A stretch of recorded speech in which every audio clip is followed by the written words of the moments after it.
Everyone, मेरा नाम नूर जावेद है एंड मैं रिपोर्टर हूँ एट द टोरंटो स्टार। आज मैं और डॉक्टर अमित आर्या बात करेंगे आप लोगों के साथ अबाउट वैक्सीन्स और कोई भी जो सवाल हैं कम्युनिटी में जो आप हमारी ख्वाहिश है कि हम आंसर करें वो क्वेश्चंस आपके लिए, वो सवाल आपके लिए। तो आज का जो डिस्कशन का जो मकसद है ये है कि हम आपको सबसे जो अप टू डेट और एक्यूरेट सही इंफॉर्मेशन है वैक्सीन्स के बारे में और कोविड-19 के बारे में बताएं। तो अब उस इंफॉर्मेशन के साथ आप लोग अपनी वैक्सीन्स लगाएं और अपने फैमिली और सबको बताएं कि वो भी लगाएं। तो अगर आपको इस चैट के बाद कोई भी सवाल हैं तो आप एंड में जाके देखें तो एक ईमेल एड्रेस होगी तो आप उसको ईमेल कर लिए। तो thank you so much doctor Arya कि आप आया हमारे साथ और हम बात करेंगे। तो आप प्लीज आप इंट्रोड्यूस करें अपने आप को कि आप किधर काम करते हैं और आप क्या देख रहे हैं आजकल कोविड के हवाले से। जी, तो सबसे पहले आपका बहुत-बहुत शुक्रिया कि आपने मुझे बुलाया है और ये बहुत ही इम्पोर्टेंट टॉपिक में डिस्कशन के मतलब हम करेंगे कि वैक्सीन्स के बारे में और हम चाहते हैं कि जितने भी लोग एलिजिबल हैं, जैसे भी लगा सकते हैं, उनको लगाना चाहिए। तो हम ज़रूर कोई भी सवाल है, हम चाहते हैं कि आप खुल के मतलब एकदम खुले दिल से पूछिए। मैं एक पैलिएटिव केयर डॉक्टर हूँ और एक्चुअली मैं अब अभी इस वक़्त पे जिस वक़्त पे ये इंटरव्यू रिकॉर्ड हो रहा है, मैं एक नया जॉब शुरू करने वाला हूँ जो मैं कल शुरू करने वाला हूँ north fork okay, general hospital पे। आज हमारे पास आपके लिए हैं 10 क्वेश्चंस हैं। जी, तो कम्युनिटी वालों ने हमें बताया कि ये जो लोग आ रहे हैं उनके पास ये सवाल हैं। सो जी, start there, want to answer वो सवाल हम पूछेंगे आपको। ज़रूर। तो सबसे जो पहला क्वेश्चन है वो है कि आपके ख्याल में सबसे सेफ वैक्सीन कौन सा है? और अगर मुझे वो नहीं मिल रहा तो मैं इंतज़ार करूँ या मैं कोई भी लगा लूँ? जी, तो ये बहुत अच्छा सवाल है और देखो अभी काफ़ी इन्फॉर्मेशन मिल रही है, अलग-अलग वैक्सीन्स के बारे में है। तो देखो, ये बहुत ईज़ी है कि हम थोड़ा कन्फ्यूज़ हो सकते हैं, पर मैं आपको पहले थोड़ा एक्सप्लेन करना चाहता हूँ कि पहले हमें समझना चाहिए कि ये वैक्सीन बनी कैसे? सबसे पहले तो बात ये है कि इन वैक्सीन्स के अंदर सही में कोविड-19 नहीं है। जब वो इंजेक्शन लगाएँगे आपके बॉडी के अंदर कोविड-19 नहीं जाएगा, तो वो एकदम सेफ है। उन्होंने क्या किया कि उन्होंने कोविड-19 का एक हिस्से को लेके, एक छोटा-सा टुकड़े को लेके उन्होंने लैब में बनाया और हम समझ सकते हैं कि वो आपके शरीर के अंदर जा रहा है और फिर आपकी बॉडी उसके खिलाफ रिएक्ट करती है, एक फ़ौज जैसे तैयार करती है, ताकि फ्यूचर में 2-4 हफ्ते बाद अगर सही में कोविड-19 के साथ मतलब आपकी मुलाकात हो जाए, फिर उसके बाद क्या होगा कि आप पहले ही तैयार हो। आपके शरीर के अंदर पहले ही वो फ़ौज तैयार है लड़ने के लिए और आपको सीरियस इलनेस नहीं होगा। पहली तो बात ये है कि देखो ये वैक्सीन्स एकदम टेस्टेड है, उन्होंने सभी कुछ सेफ्टी की रेगुलेशन क्लियर की है और दूसरी बात है कि ये तीनों वैक्सीन के बीच में जो अभी लग रही है, फाइज़र, मॉडर्ना और एस्ट्राज़ेनेका कौन-सी वाली लगानी चाहिए? मैं कहूँगा इस वक़्त पे जो भी आपको वैक्सीन मिले, वो ही आपको लगानी चाहिए। वो ही सबसे अच्छी होगी जो आपको अभी मिल रही है। इस वक़्त पे हम देख भी सकते हैं, ख़ासकर ओंटारियो के मतलब ज़रिए मैं बात कर सकता हूँ क्योंकि मैं जीटीए में काम करता हूँ। कोविड-19 मतलब बहुत तेज़ी से फैल रहा है, बहुत खतरनाक बीमारी है, लोग हॉस्पिटल में आ रहे हैं, आईसीयूज़ में एडमिट हो रहे हैं और डेथ्स हो रही है लोगों की, जो असल में हम समझ सकते हैं कि नहीं होनी चाहिए क्योंकि हमारे पास वैक्सीन्स हैं और हुँ, ये वैक्सीन्स प्रिवेंट करेगी। ये तीनों वैक्सीन्स जो हैं, ऑलमोस्ट हम कह सकते हैं 100% चांस कम हो जाएगा कि आप हॉस्पिटल के अंदर आपको भर्ती होना पड़ेगा कोविड-19 के साथ, सीरियस बीमारी के साथ। डेथ्स का भी चांस कम हो जाएगा और वो ही हम चाहते हैं। कि देखो हुँ, अगर फ्यूचर में हम चाहते हैं कि रिस्ट्रिक्शंस भी एक दिन थोड़े कम हो जाएँ और हम देखो अब अपने फैमिली मेंबर्स से या अपने दोस्तों से मिल सकते हैं या हमारे जो रिलीजियस प्लेसेस हैं वो भी खुल जाएँ, रिलीजियस फंक्शन भी अटेंड कर सकते हैं। इसका रास्ता सिर्फ यही है कि हम सभी वैक्सीन लगाएँ। मैं सभी से उम्मीद करता हूँ, विनती करता हूँ कि देखो आप पता करिए कि आप वैक्सीन के लिए एलिजिबल हो या नहीं हो। अगर आप एलिजिबल हो तो जल्द से जल्द आप जाके वैक्सीन लगाइए ताकि आप अपने आप को भी सुरक्षित रखोगे, अपने फैमिली मेंबर्स को भी सुरक्षित रखोगे, जिनके साथ आप काम करते हो वो भी सेफ रहेंगे और एंड में सोसाइटी को भी बेनिफिट होगा। हुँ, हुँ।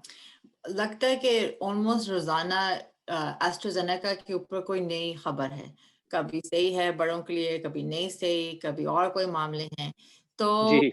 आपके ख़्याल में एस्ट्राज़ेनेका सेफ़ है? उसको लगाना चाहिए और किसको लगाना चाहिए? जी, तो ये भी एक नेचुरल चीज़ है क्योंकि मैं आपको बता सकता हूँ मेरे हिसाब से और कई एक्सपर्ट्स के हिसाब से एस्ट्राज़ेनेका की वैक्सीन बहुत अच्छी वैक्सीन है, बहुत सेफ है।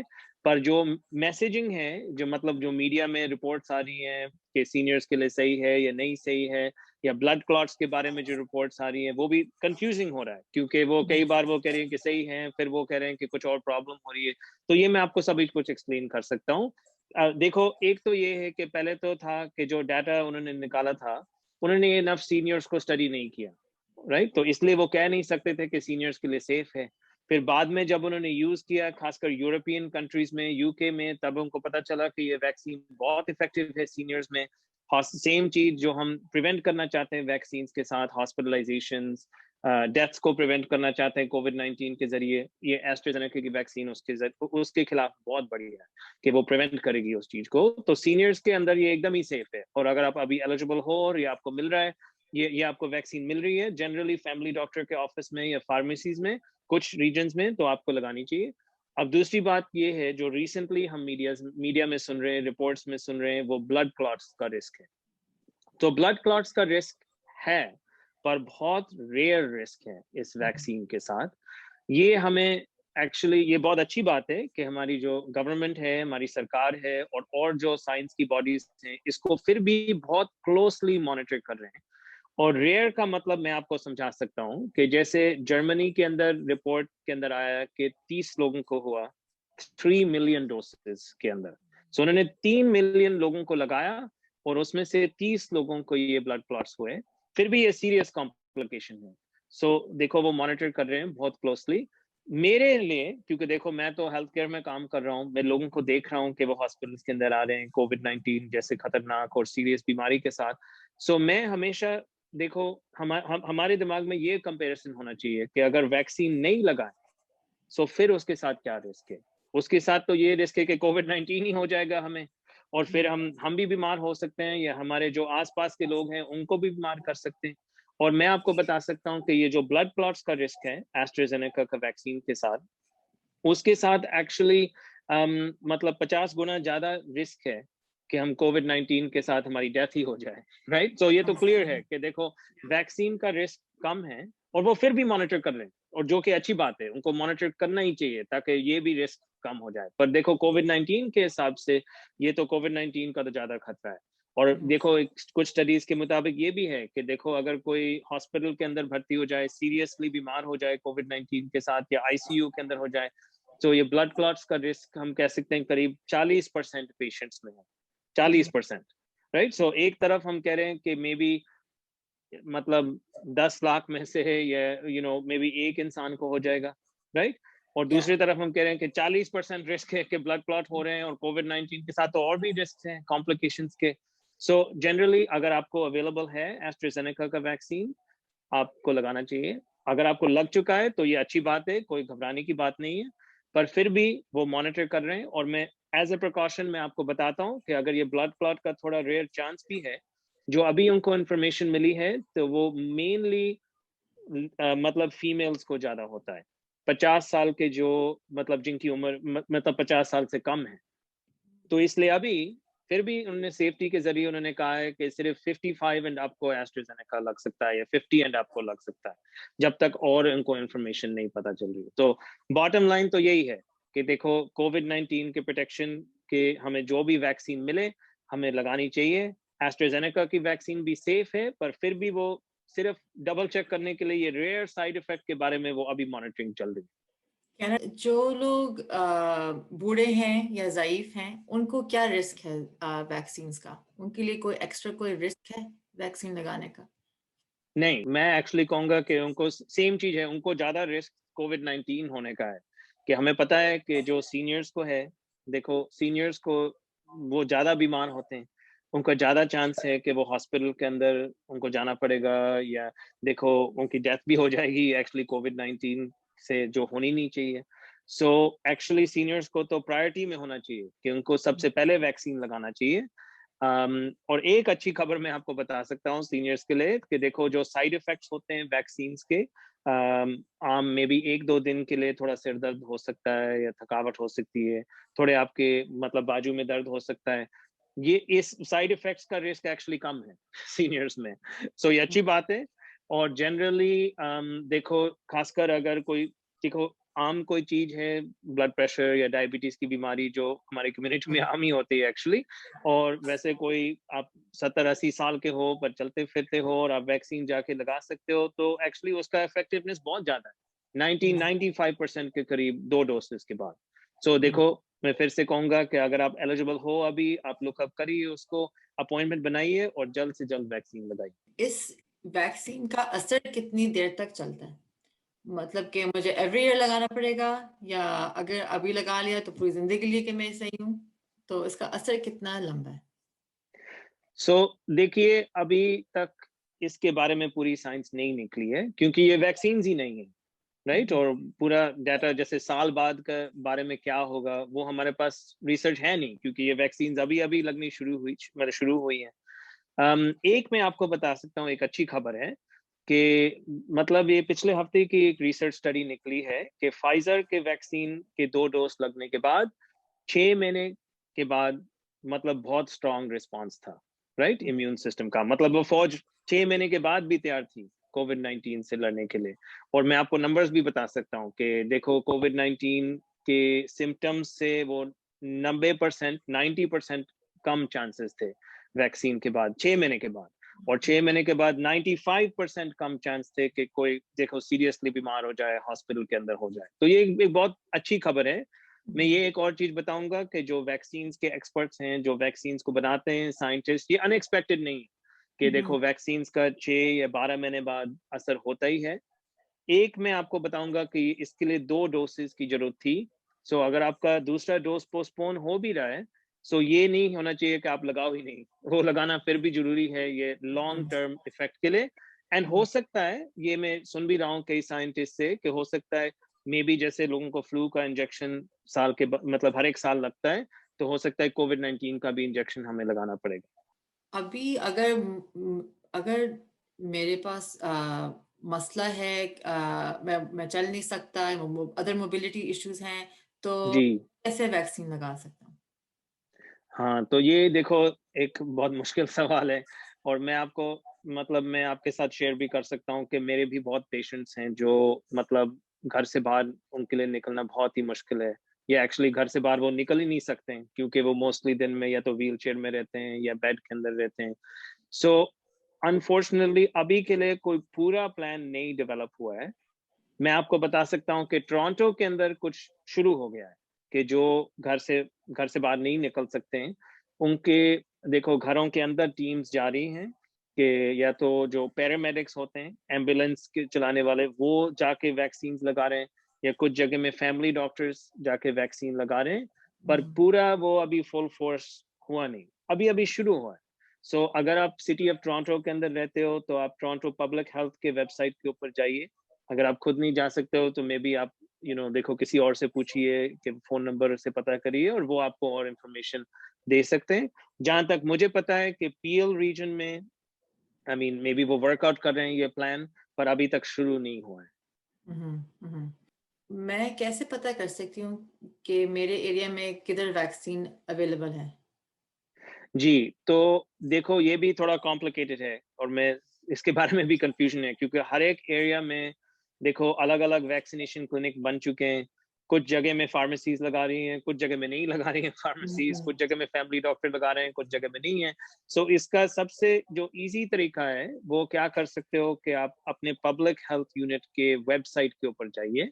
जैसे टोरंटो पब्लिक हेल्थ की अपनी वेबसाइट है, वहाँ आप पता कर सकते हो कि कहाँ-कहाँ वैक्सीनेशन लग रहे हैं। अब जिस वक़्त पे हम और आप ये बात कर रहे हैं और ये रिकॉर्डिंग हो रही है, मैं आपको बता सकता हूँ कि कई जगह में टोरंटो में 50 प्लस के भी वैक्सीनेशन शुरू हो चुके हैं। एक्चुअली क्लिनिक्स में, जैसे स्कार्बरो हॉस्पिटल के पास में या सेंट माइकल्स हॉस्पिटल के पास में जो डाउनटाउन में है, या सेंट जोसेफ्स हॉस्पिटल में।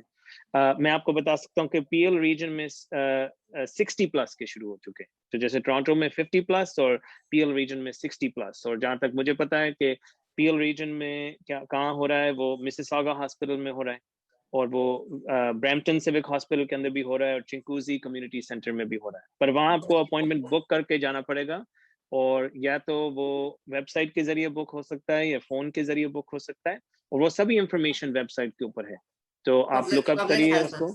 पब्लिक हाँ हेल्थ हाँ, की पब्लिक हेल्थ वेबसाइट। वेबसाइट जी।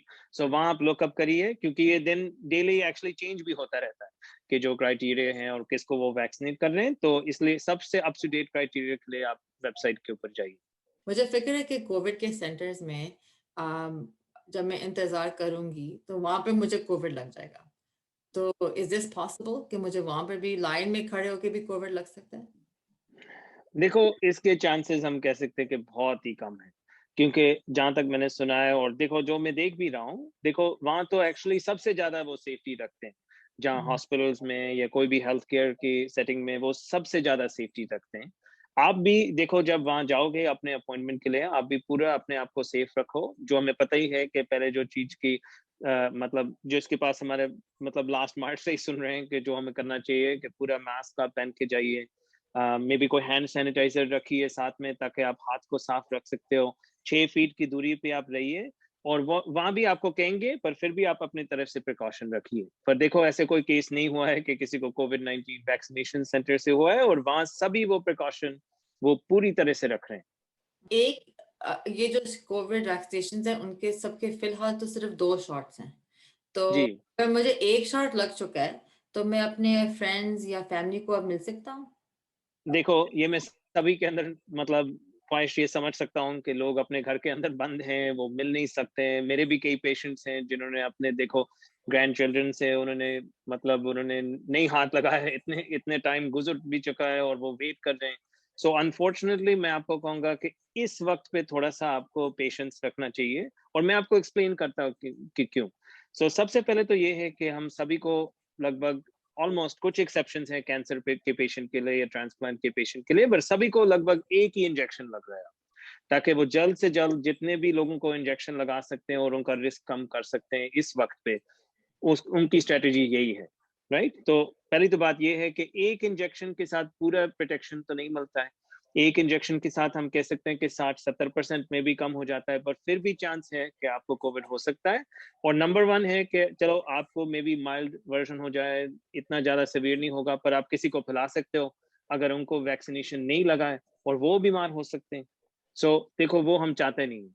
और दूसरी बात ये है कि देखो, अभी तो हम कह सकते हैं कि इतने लोगों को वैक्सीन नहीं लग चुका है कि देखो, जहाँ तक मैंने रिसेंटली डाटा लुकअप किया कि सिर्फ 2%, करीब 2% लोगों को पूरे वैक्सीनेट हो चुके हैं, कि मतलब उनको दोनों इंजेक्शन लग चुके हैं, और 14-15% को एक ही इंजेक्शन लग चुका है। तो मतलब अभी बहुत लोग हैं जिनके अंदर हुँ। कोविड-19 फैल सकता है, उनके फैमिली मेंबर्स और उनके वर्क प्लेसेस में फैल सकता है, और वो बहुत बीमार हो सकते हैं। हमारे हॉस्पिटल्स के अंदर पहले ही खतरे की मतलब अभी बहुत सीरियस सिचुएशन चल रही है, जहाँ उनके पास बेड्स ही नहीं है ट्रीटमेंट के लिए। तो वो हम अवॉइड करने के लिए अभी हम सजेस्ट करेंगे कि अभी आप पहले जैसे मिलते थे, वो तो आप नहीं मिल सकते हो। पर अगर आप किसी को देखना चाहो, बात करना चाहो, आप बाहर जाके कर सकते हैं। देखो, बाहर जहाँ पूरी खुली हवा मतलब खुली हवा चल रही है, पूरा वेंटिलेशन है, वहाँ आप फिर भी प्रिकॉशन के साथ मास्क पहन के, दूरी रख के, वहाँ आप जाके बात कर सकते हो, वहाँ ठीक है, और वहाँ सेफ होगा। पर और अंदर घर में बुला के अगर घर में बुलाओगे, फिर उसके साथ फिर भी चांसेस हैं कि वो फैल सकता है अनफॉर्चुनेटली। हुँ, सो हुँ। बाहर जाके आप मिलिए, अभी थोड़ा मौसम भी अच्छा हो रहा है, थोड़ी गर्मियाँ मतलब आना शुरू हुई हैं, तो आप भी थोड़ा हवा लीजिए, और ये आपकी सेहत के लिए भी अच्छा होगा और औरों को भी सेफ रखेगा। अगर मुझे दोनों वैक्सीन अगर मिल चुकी है, व्हिच आई डोंट थिंक अभी है, लेकिन अगर मैं फुली वैक्सीनेटेड हूँ, तो तब मैं अपने दोस्तों या फैमिली को मिल सकता हूँ जिनको नहीं लगी वैक्सीन। अब देखो, जहाँ तक हमें पता है गाइडलाइंस, अब यहाँ कनाडा के अंदर अभी कोई खास गाइडलाइन इसके बारे में नहीं निकल चुकी है, और मैं आपको बता रहा हूँ कि ऑन्टेरियो के अंदर तो ये बहुत कम परसेंटेज लोगों को हुआ है। मे बी हम कह सकते हैं कि जो नर्सिंग होम में रह रहे हैं या रिटायरमेंट होम में जो रह रहे हैं, जो खासकर नर्सिंग होम के अंदर तो मोस्टली लोग काफी बीमार हैं, जो डिमेंशिया के पेशेंट्स होते हैं या जिनको और कोई काफी सीरियस बीमारी होती है, जो मे बी बेड में ही रहते हैं या व्हीलचेयर में ही रहते हैं, वही लोग जाते हैं।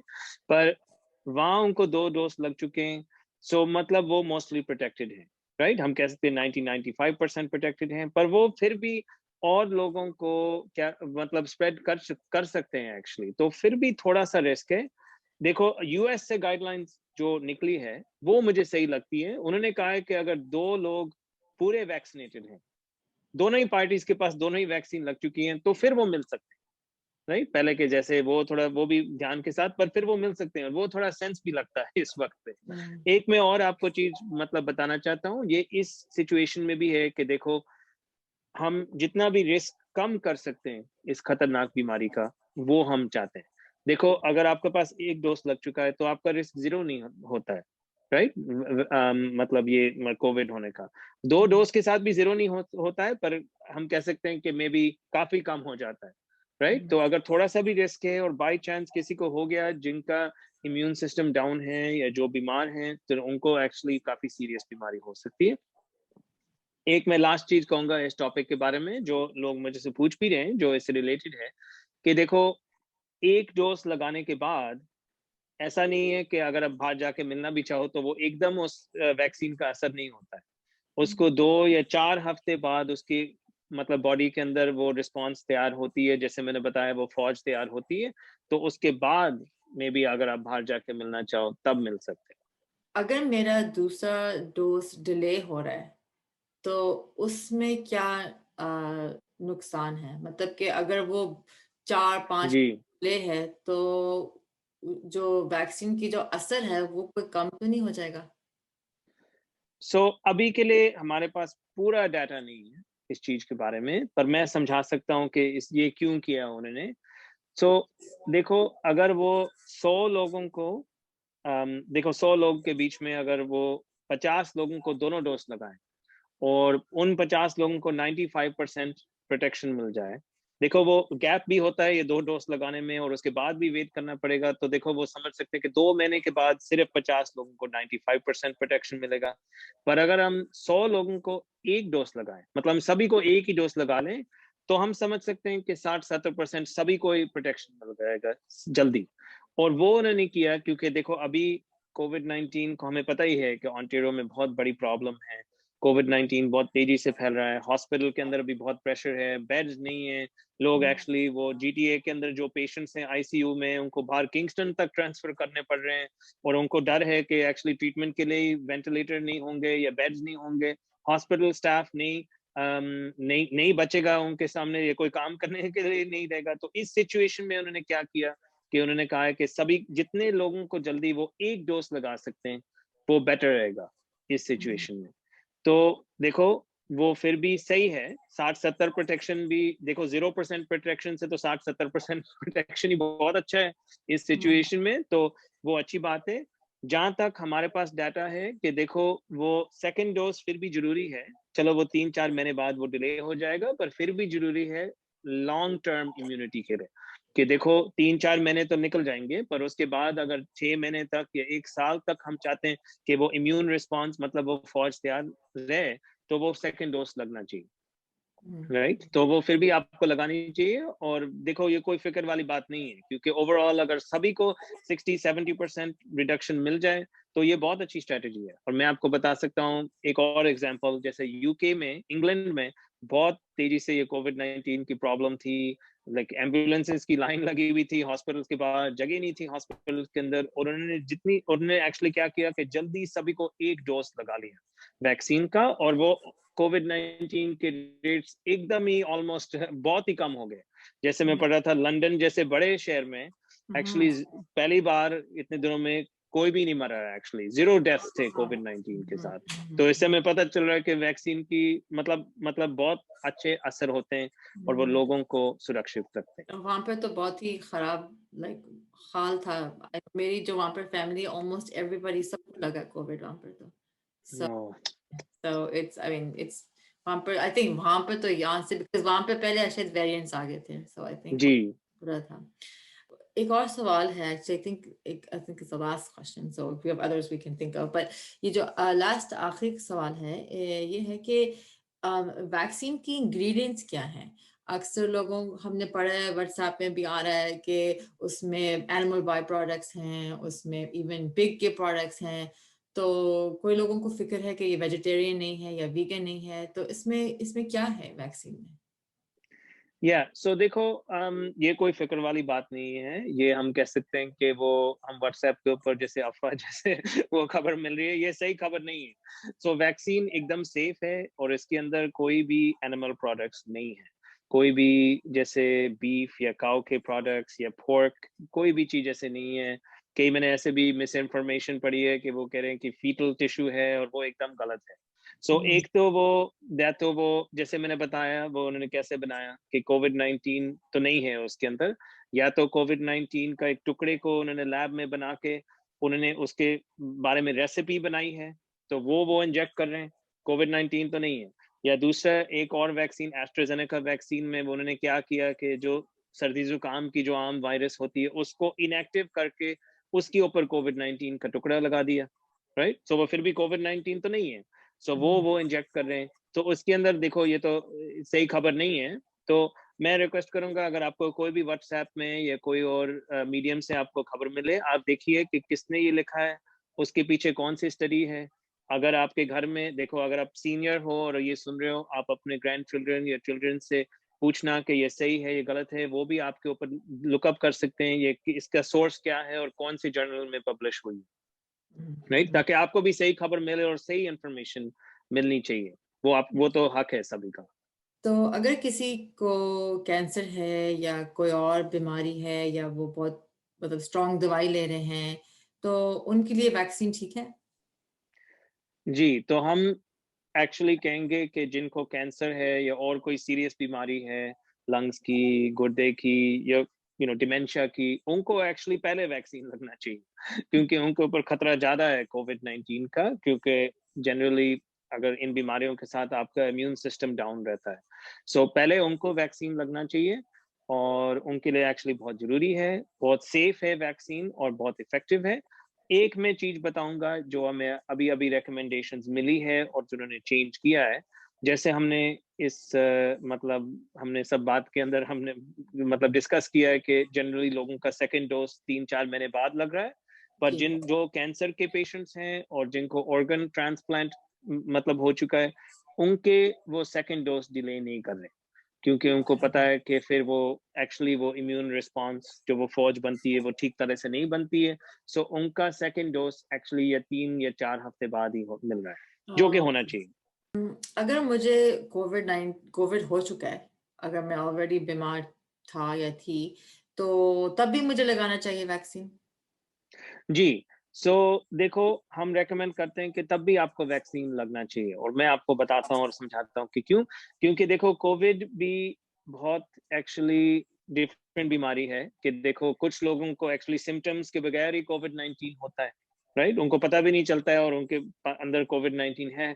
और कुछ लोग दूसरे एक्सट्रीम पे लोग इतने बीमार होते हैं और वो किसी किसी कोई ना कोई तरीके से जान बचा के वो हॉस्पिटल से डिस्चार्ज घर आते हैं और फिर भी उनको काफ़ी लंग्स की प्रॉब्लम होती है, ये डिसेबल हो जाते हैं। देखो, हमें पता है कि इन सब इन्फेक्शंस में मतलब एक जैसे रिस्पॉन्स नहीं होता है बॉडी के अंदर। हम चाहते हैं कि सभी के अंदर एक जैसी प्रोटेक्शन होनी चाहिए, राइट? खासकर इस वक़्त पे हम ये अफ़ोर्ड नहीं कर सकते हैं कि किसी को दोबारा इन्फेक्शन हो जाए, और उसके केसेज़ हैं कि एक बार आपको कोविड 19 हो गया तो आपको दूसरी बार भी हो सकता है। इसीलिए वैक्सीन फिर भी लगाना ज़रूरी है। जो अभी के लिए रिकमेंडेशन है, वो है कि आपको एक ही डोज़ की ज़रूरत पड़ेगी, एंड ये है कि आपके सिम्पटम्स पूरे मतलब रिज़ॉल्व होने चाहिए, कि आपके इन्फेक्शन जो हुआ था, उसके अगर आपके अभी तक कोई साँस की प्रॉब्लम है या कोई चीज़ तकलीफ़ चल रही है, तो वो आप अपने डॉक्टर से बात करिए ज़रूर और मॉनिटर कराइए, पर मेबी आपको वेट करना चाहिए जब तक वो पूरे सिम्पटम्स क्लियर नहीं हो जाएँ। और एक और चीज़ मैं आपको बताऊँगा इस वक़्त पे कि ये भी आपको ध्यान रखना चाहिए कि अगर आपके पिछले 14 दिन में कोई और वैक्सीनेशन लगा है, तो तब आपको वेट करना पड़ेगा। वो 14 दिन की गैप होनी चाहिए और वैक्सीनेशन के बीच ओके, ओके। में। या लेकिन अगर आपको ज़ुकाम है या कोई और एलर्जीज़ हैं, तो आप लगा सकते हो वैक्सीन? जनरली ये रिकमेंडेशन है। देखो, आजकल तो ज़ुकाम ज़ुकाम नहीं रहा। आजकल तो ये है कि देखो, अगर आपको चेक करना चाहिए, अगर आपके पास कोई भी सिम्पटम्स है नज़ला ज़ुकाम का या कोई खाँसी हो रही है, वो तो आपको एकदम कोविड 19 का स्क्रीनिंग करनी पड़ेगी और घर पे रहना पड़ेगा और आइसोलेट करना पड़ेगा, और हो सकता है आपके फैमिली मेंबर्स को भी चेक करना पड़ेगा, तो उसका तो सिस्टम अलग है। और जैसे मैंने बताया कि अगर कोविड-19 से कोई ठीक भी हो जाता है, फिर भी उनको वैक्सीन लगना चाहिए। जनरली अगर से कोविड-19 नहीं है और कोई और बीमारी है, जैसे फ्लू हो जाए, ज़ुकाम हो जाए, जो कि आजकल मतलब बहुत ही कम है। या ऑलमोस्ट ज़ीरो ही हो रहा है क्योंकि हम सभी प्रिकॉशन रख रहे हैं और ये सब। पर अगर इन केस वो हो भी जाए, तो जनरली वो आप लगा सकते हो कोविड-19 का वैक्सीन उस वक़्त, अनलेस आपको बुखार हो रहा है। बुखार हो रहा है तो वो जनरली रिकमेंड करते हैं कि आप वेट करिए, पर मेरे को लगता है ये बहुत रेयर सिचुएशन होगा। अब दूसरा आपका एलर्जीज़ के बारे में क्वेश्चन था। एलर्जीज़ का चांस है कोविड-19 के वैक्सीन के साथ, बहुत रेयर चांस है और जनरली उन लोगों को ही होता है जिनको पहले ही एलर्जीज़ की कोई बड़ी प्रॉब्लम है। सो अगर आपको पहले ही प्रॉब्लम है, आप अपने फैमिली डॉक्टर से बात करिए, वो आपको मेबी प्रिकॉशन रिकमेंड करेंगे कि आप मेबी क्या करना चाहिए आपको वैक्सीन लगाने से पहले। Okay okay. इसके साथ एक और क्वेश्चन है कि अ, जी, वो कौन से लोग हैं जिनको वैक्सीन नहीं नहीं सूट करेगी अभी? देखो अभी के लिए मैं रिकमेंड करूँगा कि ऑलमोस्ट सभी लोगों को ये वैक्सीन लगनी चाहिए। देखो, कुछ इन्फॉर्मेशन है जो मैं कहूँगा कि अभी वो निकल रही है और वो पूरी तरह से प्रूफ नहीं है। एक है कि प्रेग्नेंट वुमन के अंदर मेबी अभी तक पूरा सबूत नहीं है। पर मैं आपको बताऊँगा कि यूएस में जो उनके पास डाटा है, उनके साथ पता चल रहा है कि ये वैक्सीन सेफ है एक्चुअली और बहुत अच्छा है और प्रेगनेंसी में थोड़ा-सा डर है भी क्योंकि प्रेगनेंसी के अंदर इम्यून सिस्टम थोड़ी डाउन होती है। लंग्स के अंदर जो कैपेसिटी होती है वो थोड़ी कम हो जाती है। सो फिर भी वो रेकमेंड कर रहे हैं। पर देखो ये आपके डॉक्टर के साथ बात करनी चाहिए आपको और डिस्कस करना चाहिए और अभी के लिए वो अप्रूव नहीं है, जहाँ तक मुझे पता है कनाडा में।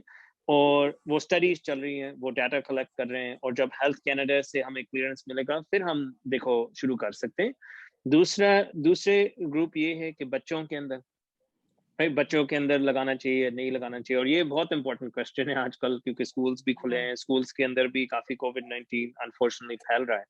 सो देखो अभी के लिए वो स्टडीज़ चल रही हैं, राइट? और वो अप्रूव नहीं हुआ है। स्टडीज़ के अंदर एक्चुअली बहुत पॉजिटिव न्यूज़ निकल रही है कि देखो टीनेजर्स के अंदर मैंने अभी कुछ दिनों पहले ही मैंने एक स्टडी पढ़ी कि उसके कोविड-19 वैक्सीन का बहुत अच्छा असर होता है। सेम जैसे हम पहले 90-95% के नंबर्स हम सुन रहे हैं कि उसके साथ कोविड-19 का रिस्क कम हो जाता है एडल्ट्स में, तो वो बच्चों में भी होता है, टीनेजर्स में।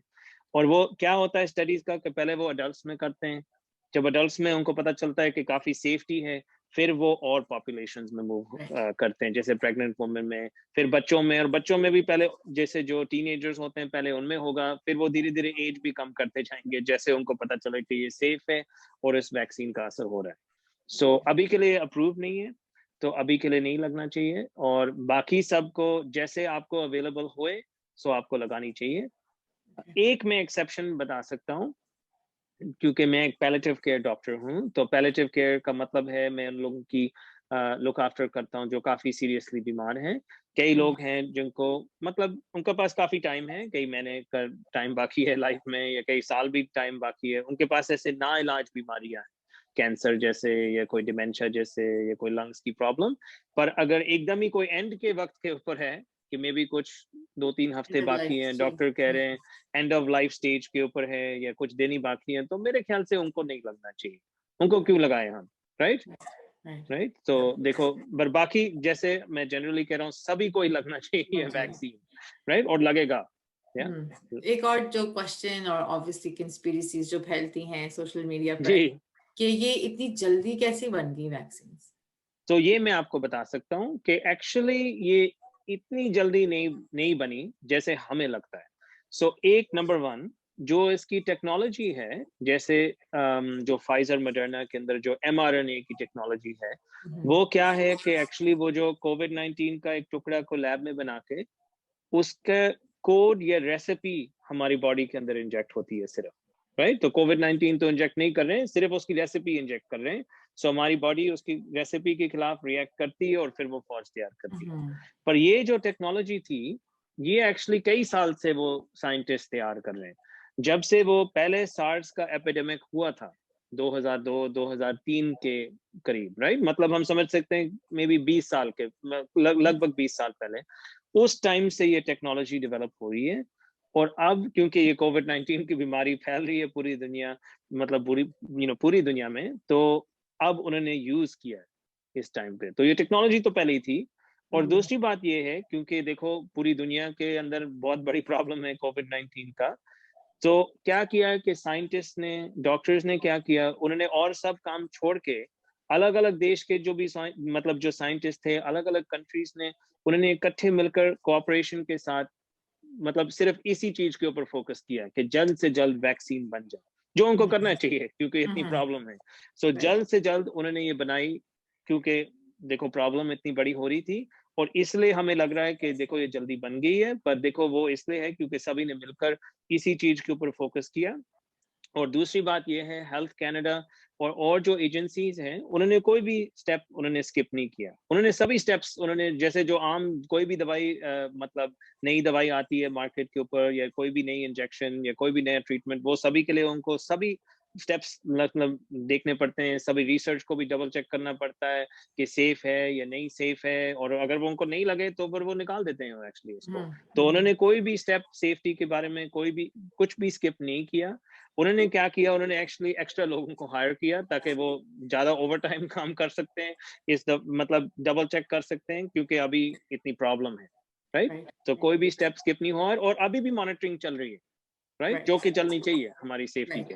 जैसे जो नए वैक्सीन हैं जॉनसन एंड जॉनसन पर अभी वो अप्रूव नहीं हुए ना कनाडा में।